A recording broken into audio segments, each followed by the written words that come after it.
என் இனிய தமிழ் மக்களை, வித்தியாசமான அணுகுமுறையில் இருக்கும் கலைஞர் பெருமக்களே, ஒரு நாடகத்தை நடித்து விடலாம், சினிமா வெகு ஈஸி. ஏன்னா முகபாவங்களை தெரிவதற்கு டைட் க்ளோஸ் வச்சா போதும், you can express it. But இங்கே மைம்ஸ் அது ஒரு பெரிய அற்புதமான ஆர்ட். அதில் எனக்கு என்னென்னா, ஒரு சின்ன இது முகத்தை முழுவதுமாக நம்ம இது பண்ணிட்டு பண்ணும்போது இன்டலெக்சுவல் பீப்புளுக்கு ஓகே, ஒரு சராசரி மனிதனுக்கு சராசரி மனுஷிக்கு இது எவ்வளவு தூரம் புரியும் என்பதை பார்த்து அதை மொழிபெயர்ப்பு போல் இவர்களுக்கு புரிய வைத்து விட்டால் இந்த கலை நன்றாக இருக்கும். ஏன்னா it's not an ordinary thing. இதை மீறி இவங்க எக்ஸ்பிரஸ் பண்ணணும். இந்த வீட்டில் போட்டு மூதியெல்லாம் மறைச்சிட்டாங்க, இதை மீறி நம்மளை உணர வைக்கணும். ஐ இம்ப்ரெஸ் இது பிரமாதமாக பண்ணேன். அது பொதுவாக நாடகத்தில் நடிக்கிறது ஈஸி, சினிமாவில் நடிக்கிறது ஈஸி. இது ரொம்ப கஷ்டம். செய்து பார்ப்பவர்களுக்கு தான் தெரியும். எனக்கு பண்ணும்போதே பயமாக இருந்துச்சு, இந்த பிள்ளைய பாவமாக இருக்கே. There is no other things. இப்போ சினிமாவுக்கான எந்த எக்யூப்மெண்ட்டும் எதுவுமே இல்லாமல் மூஞ்சியை முழுவதுமாக வந்து இந்த மைம் அந்த அது என்ன சொல்கிறது, அந்த உடல் கூறுபாடுகளிலே எல்லாத்தையும் வெளிப்படுத்துறது ரொம்ப அற்புதமாக இருந்தது. நான் கூட இப்படி ஒரு கலையை கற்றுக்காம வந்துட்டோன்னு யோசிச்சேன். எங்கே போனாலும் நம்ம பேசணும்ல, பேசுகிறதுக்கு சினிமா மட்டுமல்ல, இந்த சினிமா சார்ந்த அத்தனை கலைகளையும் தெரிந்து வைத்திருப்பவன் தான் நம்ம சினிமா கலைஞர். ஏன்னா அந்த பிள்ளைங்க வந்து மூஞ்சியை காட்டி ஆட்டிட்டு போயிட்டாங்க, பாவம். நம்ம உட்காந்துட்டோம். ஒரு ஆள் வந்து இதை பண்ண சொல்லுங்கள், வெரி டிஃபிகல்ட். இந்த மெயின் பண்ணுறதே வெரி டிஃபிகல்ட். நான் பக்குன்னு இந்த பிள்ளைய பாவம் ஒழுங்காக செஞ்சுருந்தாலும் கரெக்டாக பண்ணேன். You have done beautifully. இது இங்கே போய் நம்ம என்ன பேச போகிறோம்னு நினச்சேன். வந்து பார்க்கும்போது தான் இது ஒரு நல்ல கலை, நல்ல வேலை இல்லை, லேட்டாக வந்து மிஸ் பண்ணாமல். இதனுடைய கல்வன், இதனுடைய இயக்குனர் சங்கர். நீங்கள் எப்படி மைமில் வித்தியாசமானதை கொண்டு வரணும்னு நினைக்கிறீங்களோ, அதை மாதிரியே இவன் சினிமாவில் ரொம்ப டிஃப்ரெண்ட்டாக கொண்டு வரணும். நான் என்னோட ஒரு படம் முழுக்க வேலை செஞ்சேன், கோபம் வந்துச்சு. இப்போ தான் தெரியுது இது எவ்வளோ பெரிய ஆர்ட்டு. இதை இங்கிட்டு வளைக்கலாம், அங்கிட்டும் கொண்டு போகலாம். அற்புதமாக ஒரு படம் பண்ணியிருக்கான் கல்வன். வேலை செய்யும்போது எனக்கு தெரியலை, ஆனால் இங்கே படமாக அவன் காட்டும்போது தான் யோசித்தேன், அடைச்சண்டாளா இவ்வளவு யுக்தியை வச்சுருக்க, நான் உன்னை போய் கேட்கணும் என்னடா பண்ணுறீங்கன்னுட்டு இருக்கேன். நான் இவனை கிண்டலா. அதுக்கப்புறம் தான் தெரிஞ்சது அதனுடைய அந்த ஈடுபாடும் அதை கரெக்டாக கொண்டு அதை சேர்க்கணும். இதில் இன்னொரு பியூட்டி என்னென்னா, டெல்லி பாபு இதை மாதிரி விஷயங்களுக்கு ஒரு அப்ரோச் பண்ணி என்கரேஜ் பண்ணுறதுங்கிறது பெரிய விஷயம். நம்மளாம் கமர்ஷியல் பீப்புள். இத்தகைய விஷயத்துக்கு ஒரு அணுகுமுறையோடு வந்து ஆதரவு கொடுத்த டெல்லி பாபுக்கு இதே ஆற்றல் மிகுந்த இப்போ எங்களோட சினிமா போயிட்டுருக்கு. இது அல்ல சினிமா. இப்போ நீங்கள் போயிருக்கீங்க, அடுத்தபடி இது mime very difficult to do this. அடுத்த ஸ்டெப்புக்கு போகிறீங்க. எனக்கு பின்னாலும் இந்த கலை வளர வேண்டும். ஏன்னா சினிமாவில் நடிப்பது என்பது வேறு, நாடகத்தில் நடிப்பது என்பது மைண்ட் இஸ் வெரி டிஃபிகல்ட். இவ்வளோ இதையும் போட்டு மறைச்சிட்டு இதுக்கு மேலே எக்ஸ்பிரஷன் தெரியணும். அற்புதம், அற்புதம். உங்களை எல்லாம் தனித்தனியாக நான் பாராட்ட முடியவில்லை. இப்படி ஒரு அமைப்பு இருப்பதே வெரி ரேர். சென்னையில் 1-2 அமைப்புகள் இருக்கும்னு நினைக்கிறேன். இவங்க இதுக்குன்னே தங்களை அர்ப்பணிச்சுக்கிட்டவங்க. சினிமா ஆசையில் வரல. இது ஒரு தனிப்பட்ட art. It's a private art. மையம் நான் பண்ணும்போது நம்மளும் கொஞ்சம் கற்றுட்டு வந்திருக்க கூடாதா? இதை கற்றுக்கிட்டு வந்திருந்தா நான் என்ன பேசுகிறதுக்கு வாய்ப்பு ஜாஸ்தி இருக்கும். என்ன நினைச்சீர்கள் பேசியிருப்பேன். பேச முடியல. என்ன இந்த ஆர்ட்டை நான் கற்றுக்கல. ரொம்ப அற்புதமாக இருந்தது. ஒரு நல்ல படம் பண்ணியிருக்கான். யார்? சங்கர். அதில் உங்களுடைய ரசிகன் தீனா அங்கே இருக்கிறான். இவன் வேறு ஆள் கூப்பிட்டு வந்து உட்கார வச்சுருவான். கைதட்டுறது எங்களுக்கெல்லாம் கைதட்ட ஆள் இல்லைன்னு அப்படின்போது இவனுக்கு தட்டிகிட்டு இருப்பாங்க. அப்போ தான் புரியும், ஐயோ துடு கொடுத்து கூப்பிட்டு வந்தேடான்னு கேட்டேன். இல்லைப்பா நான் டிவியிலேயே டிவியில் இருந்தேன். ஏன்னா என் வீட்டில் என் பொண்டாட்டியெல்லாம் இப்போ படம் பார்த்துக்கிட்டு இருந்தாங்க. எனக்கு இவனை அப்போ தெரியாது. போயிட்டு இப்படி கிராஸ் பண்ணிவிட்டு மாடிக்கு போகிறேன். டிவி கீழே ஒன்று வச்சுருப்பேன். என் பொண்டாட்டி குதிக்கிறான், என் பிள்ளை குதிக்கிறது. என்ன இல்லை தீனா யாராவேன். அதுக்கப்புறம் தான் தெரிஞ்சு வேணும் நடிக்கும்போது அடத்திட்டு பிள்ளை வீட்டு கால் வச்சுருக்கேடா. வீட்டு கால் வச்சுருக்கேன். அங்கங்கே சொல்லுங்கள், கை தட்டுங்க, அதை பண்ணுங்க இல்லையா?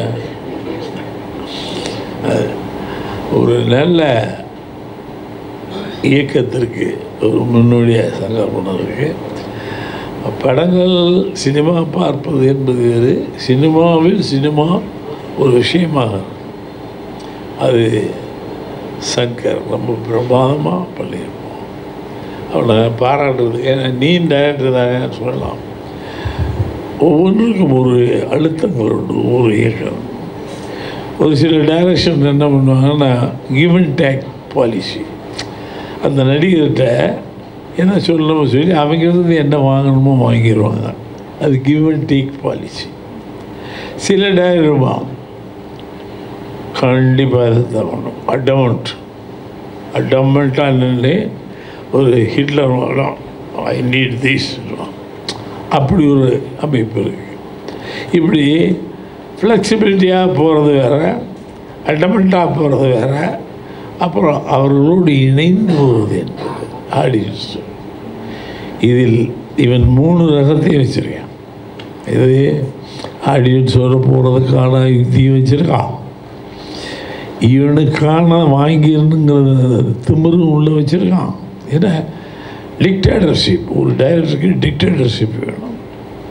அது வேணுட்டு இருக்கு. என்னையுமே போட்டு மாட்டிட்டேன். உங்களுக்கு சொன்னால் வெளியில் போய் அசிங்கமாக பேசுங்க. என்ன வராஜே எப்படி மாட்டாராமே அப்படி இப்படி சில விஷயத்தை சொல்லி கொடுப்பான். சரி செய்வோம். நான் 600 பேர் 700 பேர் சொல்லி கொடுத்துட்டு வந்துட்டேன். 1948-50 இவன் நான் பண்ணுறதே பிடிக்கலைங்கிறான். என்னையா சொல்கிற? இல்லை நான் என்ன நினைக்கிறேன்னா நீ என்ன நினைக்கிறியா? அப்போ நான் எனக்கு புரியல. நீ சொன்ன செய்தி இல்லை நான் நினச்சது. அப்புறம் தான் யோசிச்சு இதே மாதிரி நம்ம எத்தனை பேர் டார்ச்சர் பண்ணி நினச்சி பார்த்தேன். நம்ம போட்டு அந்த 16 வயதில் கமலஹாசனவே உரசி பார்த்தேன், ரஜினிகாந்த் உரசி பார்த்தேன், ஸ்ரீதேவி லுக்காகவே இந்த லுக் இல்லைன்னு சொல்லி சண்டை போட்டு மாற்றினேன், உடல் கூறுபாடு வேறுன்னு சொல்லி மாற்றினேன். ஆனால் இவன் என்ன படுத்தின பாட ஒரு புக்கே எழுதலாம். என்ன உண்மையா இல்லையா? அப்புறம் சொல்லுவீல்ல அப்படின்னு நீங்கள் அதே நடிப்பு பாருங்கள். அதாவது நம்ம வாங்கிட்டோம் அந்த பெருமிதம்.